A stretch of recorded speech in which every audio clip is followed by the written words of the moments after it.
கஷ்டம் வருகிறது என்றால், எமக்கு ஒரு துன்பம் வருகிறது என்றால், சோதனையால் எம்முடைய வாழ்க்கை சூழ்கிறது என்றால், எந்த சோதனையாக இருக்கலாம், குடும்பத்திலே ஏற்படக்கூடிய சோதனையாக இருக்கலாம், செல்வத்திலே ஏற்படக்கூடிய சோதனையாக இருக்கலாம், பிள்ளைகள் மூலமாக ஏற்படக்கூடிய சோதனைகளாக இருக்கலாம்.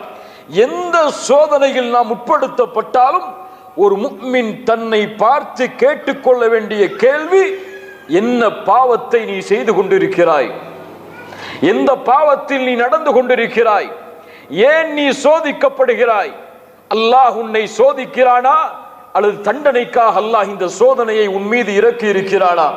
ظهرல் ஃபஸாது ஃபில் பர்ரி வல் பஹர் பிமா கஸபத் ஐதின் நாஸ். இந்த பூமியில் குழப்பங்களும் நிலத்திலும் கடலிலும் குழப்பங்கள் பரவி விடுகிறது மனிதர்கள் சம்பாதிக்கும் பாவங்களின் காரணமாக. ஆம், பாவங்கள் கண்ணியத்துக்குரியவர்களே, இதுதான் ஒட்டுமொத்த வாழ்க்கையுடைய பிரச்சனைகளுக்கும் காரணம்.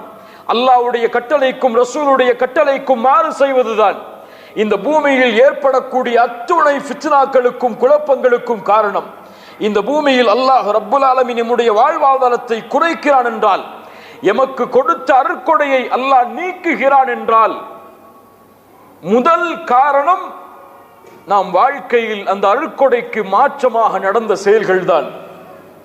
வேற எதுவும் இருக்க முடியாது. எது நடந்தாலும் சரி. சஹாபாக்களுடைய புரிதலை பாருங்கள்.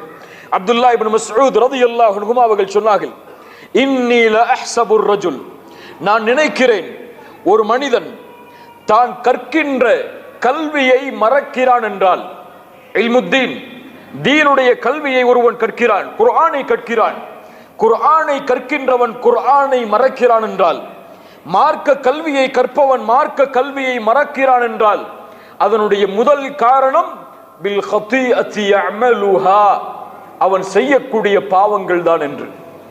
அல்லாஹு அக்பர். இமாம் ஷாஃபிஈ ரஹிமஹுல்லாஹ், இமாம் மாலிக் ரஹிமஹுல்லாஹ் அவர்களுடைய மாணவர். இமாம் மாலிக் ரஹிமஹுல்லாஹ் இமாம் ஷாஃபிஈ அவர்களுடைய அந்த இல்முடைய திறமையை பார்த்து வியந்தார்கள். 9 வயதில் முஅத்தாவுடைய முழு கிதாபையும் மனனம் செய்தார்கள். இமாம் ஷாஃபிஈ அவர்களை பார்த்து இமாம் மாலிக் ரஹிமஹுல்லாஹ் சொன்னார்கள், யா ஷாஃபிஈ, உன்னுடைய உள்ளத்தில் அல்லாஹ் இந்த இல்முடைய வெளிச்சத்தை கொடுத்திருப்பதை நான் பார்க்கிறேன். இந்த வெளிச்சத்தை நீ அணைத்து விடாதே பாவங்கள் என்னும் இருளால். அல்லாஹு அக்பர். என்ன ஒரு வசியத் பாருங்கள் கண்ணியத்துக்குரியவர்களே. ஆம், இந்த பூமியில் நன்மையில் நம்மால் தொடர முடியவில்லையா? என்னால் 5 நேரம் ஜமாஅத்தோடு பள்ளியில் முயற்சி செய்தும் தொழ முடியவில்லை. என்னால் குர்ஆனை ஒரு பக்கத்துக்கு மேல் அதிகமாக ஓத முடியவில்லை.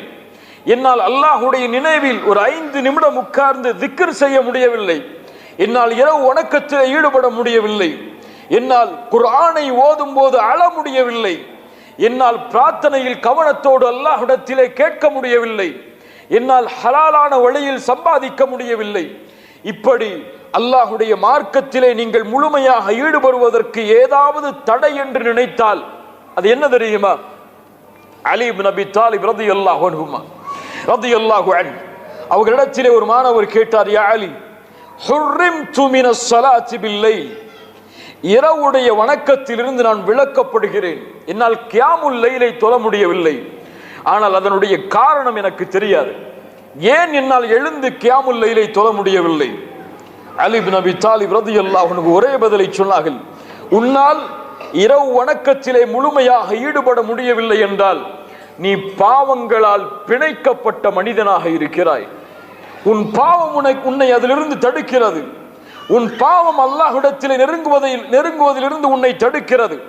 உன் பாவம் இந்த பூமியில் உன்னுடைய கஷ்டங்களும் துன்பங்களும் உன்னை விட்டு விலகுவதை விட்டு தடுக்கிறது என்று அலி இப்னு அபி தாலிப் ரலியல்லாஹு அன்ஹு அவர்கள் சொன்னார்கள். கண்ணியத்துக்குரியவர்களே, ஆம், இதுதான் 2 சோதனைகள். ஒன்று, அல்லாஹ் அவர்களுடைய ஈமானுடைய தரத்தை உயர்த்துவதற்காக அல்லாஹ் சோதிப்பான். இந்த சோதனையுடைய முடிவு வெற்றி. இரண்டாவது, அல்லாஹ் சோதிப்பான் அவர்கள் செய்த பாவங்களின் காரணமாக. இந்த சோதனையுடைய முடிவில் அவன் தௌபா செய்து மீளவில்லை என்றால் இதனுடைய முடிவு தண்டனை. இது எம்முடைய வாழ்வுடைய அந்த முடிவுதான் வெளிப்படுத்தும் எம்மை அல்லாஹ் எதற்காக சோதிக்கிறான் என்று. கண்ணியத்துக்குரியவர்களே, நான் பாவிகளுடைய சோதனையால் அவர்களுடைய வாழ்க்கையில் ஏற்படக்கூடிய கஷ்டங்கள் துன்பங்களை பற்றி இங்கே பேச வரவில்லை. அது நீங்காது, அது விலகாது.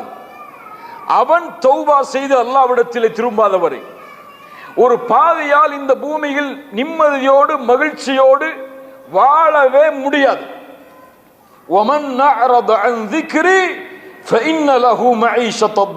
குர்ஆன் சொல்லுகிற தீர்ப்பு, யார் எம்முடைய நினைவை விட்டு விலகி வாழ்கிறார்களோ அவர்களுக்கு நெருக்கடியான வாழ்வை அல்லாஹ் ஏற்படுத்துவான். அவ்வளவுதான். அல்லாஹ்வுடைய நினைவிலிருந்து ஒரு மனிதன் தூரமானால் இந்த பூமியிலும் கபரிலும் மறுமையிலும் அவனுடைய வாழ்வு நெருக்கமானதுதான். நாளை மறுமையில் அவன் குருடனாக எழுப்பப்படுவான். அவன் கேட்பான் அல்லாஹ்விடத்திலே, யா ரப் லிமா ஹஷர்தனி அஅமா வகத் குன்து பஸீரா, நான் பார்வை உள்ளவனாக இருந்தும் ஏன் யா அல்லாஹ் என்னை குருடனாக எழுப்பினாய்? அல்லாஹ் சொல்லுவான், என்னுடைய வசனங்கள் உனக்கு இறக்கப்பட்ட பொழுது நீ மறந்தாய், அதனால் உன்னை நீயும் மறக்கடிக்கப்பட்டு விட்டாய் என்று. இது அவன் தௌபா செய்து விலகாத வரை இந்த அவனுடைய வாழ்வில் இருக்கக்கூடிய கஷ்டத்தையும் துன்பத்தையும் யாராலும் எதுவும் நீக்க முடியாது. நாம் இங்கே பேச வருவது முஃமின்களுடைய வாழ்க்கையில் ஏற்படக்கூடிய பிரச்சனை. அல்லாஹ்வுடைய தொடர்பில் ஈடுபட்டு கொண்டிருக்கக்கூடிய ஒரு மனிதனுடைய வாழ்வில் ஏற்படக்கூடிய பிரச்சனைகளை கவலைகளை அவன் எப்படி கையாளுவான்? கண்ணியத்துக்குரியவர்களை, இந்த பூமியில் அல்லாஹ் மனிதர்களை படைத்து ஈமானை அல்லாஹ் ரப்புல் ஆலமீன் அவன் தேர்ந்தெடுத்தவர்களுக்கு அல்லாஹ் கொடுத்து ஈமானை தேர்ந்தெடுத்து விட்ட காரணத்தால் உங்களை அல்லாஹ் மகிழ்ச்சியோடு வாழ வைப்பான் என்று அல்லாஹ் எங்கேயும் சொல்லவில்லை. அல்லாஹ் பொதுவாக ஒரு நியதியை ஆக்குகிறான். இப்படித்தான் இந்த பூமி இருக்கும், இதை மாற்ற முடியாது. எப்படி? வலனபுலுவன்னகும் பிஷைஇம் மினல் கௌஃப் வல் ஜூ'. அல்லாஹ் எண்ணுகிறான், உங்களை அல்லாஹ் பயத்தை கொண்டு சோதிப்பான், உங்களை அல்லாஹ் பசியை கொண்டு சோதிப்பான், உங்களை அல்லாஹ் செல்வத்தை குறைத்து உறவுகளுடைய உயிரிழப்புகளின் மூலமாக அல்லாஹ் சோதிப்பான். வபஷ்ஷிரி ஸாபிரீன். ஆனால் அந்த சோதனையில் பொறுமையோடு இருப்பவர்களுக்கு நற்செய்தி உண்டு. அல்லாஹ் மேலும் சொல்கிறான், அலிஃப் லாம் மீம் அஹஸிபன் நாஸு அய்யுத்ரகு அய்யகூலு ஆமன்னா வஹும் லா யுஃப்தனூன். ஈமான் கொண்டோம் என்று சொல்லிவிட்டாலே அல்லாஹ் எங்களை சோதிக்க மாட்டான் என்று எண்ணிக்கொண்டீர்களா? அல்லாஹ் சோதிப்பான். உங்களுக்கு முன்னோர்களை எப்படி அல்லாஹ் சோதித்தானோ அது போன்று உங்களையும் அல்லாஹ் சோதித்தே தீருவான். இந்த பூமியில் ஈமானை ஏற்றுக்கொள்ளும் பொழுது அல்லாஹ் சொல்கிறான், நீ ஈமானை ஏற்றுக்கொண்டாலும் ஏற்றுக்கொள்ளாவிட்டாலும் உன்னை அல்லாஹ் சோதித்துதான் தீருவான். போர்க்களத்திற்கு ஒரு படை தளபதி அந்த படையை அனுப்பும் பொழுது அந்த போர்க்களத்திலே வரக்கூடிய இன்பங்களை பற்றி சொல்லுவாரா? என்ன சொல்லுவார்? எந்த இழப்புகளை நீங்கள் சந்திக்க வேண்டி இருந்தாலும் வெற்றியை அடைந்தே ஆக வேண்டும் என்றுதானே சொல்லுவார். அதைத்தான் அல்லாஹ் சொல்லுகிறான், இந்த பூமியில் நீங்கள் அனுப்பப்பட்டு விட்டீர்கள், இந்த பூமி முழுக்க உங்களை சோதனைகள் சூழ்ந்தே சீர் என்று அல்லாஹ் ரப்புல் ஆலமீன் மனிதர்களை ஆர்வப்படுத்துகிறான். இந்த சோதனையில் ஒரு முஃமின் எப்படி கையாளுவான்? இந்த சோதனையில் எப்படி இன்பத்தை நோக்கி அந்த முஃமின் பயணிப்பான்? ஒரு கேள்வி கண்ணியத்துக்குரியவர்களே, முஃமின்கள் கவலைப்படுவார்களா? நான் கேட்பது மறுமையை குறித்த கவலை அல்ல, தீனை குறித்த கவலை அல்ல. தன்னுடைய வாழ்வில் செல்வம் பறிபோகிறது, தன்னுடைய வாழ்வில் குடும்ப உறவுகள் பறிபோகிறது, தன்னுடைய வாழ்வு முழுக்க நெருக்கடியால் சூழ்கிறது உலகத்துடைய பிரச்சனைகளின் காரணமாக. இதனால் ஒரு முஃமின் கவலை கொள்வானா? முஃமின்னா யாரையோ கேட்கிறேன்னு இல்லை, நம்மளும் நம்மளை முஃமினா தான் நினைச்சிட்டு இருக்கோம். இப்ப நம்ம கவலை கொள்ளுவோமா? கவலை கொள்ள மாட்டோமோ? அல்லாஹ் குர்ஆனிலே தீர்ப்பை சொல்கிறான். அல்லாஹ்வுடைய நேசர்கள் யார்? உண்மையான முஃமின்கள் யார்? அலா இன்ன அவுலியா அல்லாஹ் லா கௌஃபுன் அலைஹிம் வலா ஹும் யஹ்ஸனூன்.